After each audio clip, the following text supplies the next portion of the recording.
যারা এটা করছে তারা হচ্ছে রাজনৈতিক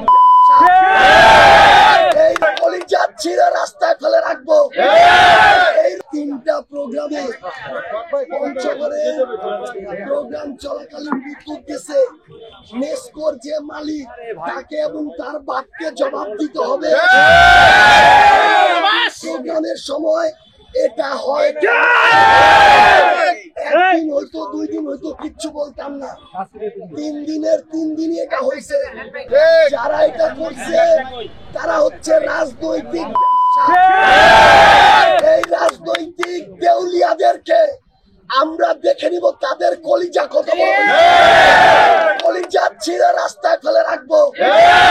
এই রকমের যদি রাজনৈতিক দেউলিয়াত্ব দেখান, একদম স্পষ্ট করে বলে দিলাম, এরপরে দেখে নিব এই জেলার নেসকোর দায়িত্ব কে, বাংলাদেশের নেসকোর দায়িত্ব কে আছে।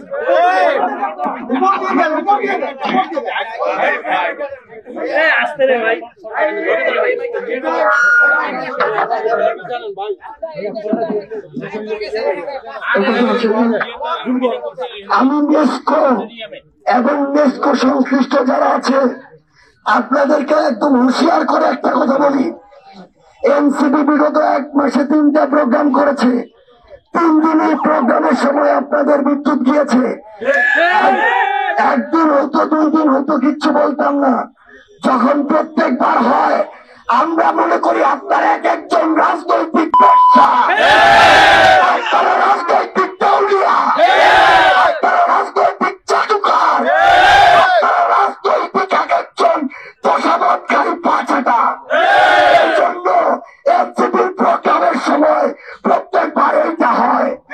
আমরা আজকের পর আমি সাজ্জে সালাম এখানে ঘোষণা দিয়ে যাচ্ছি, এরপর থেকে কোন প্রতিষ্ঠান পঞ্চগড়ে যদি রাজনৈতিক পক্ষপাতমূলক আচরণ করে ওই প্রতিষ্ঠান এই পঞ্চগড়ে থাকবে না।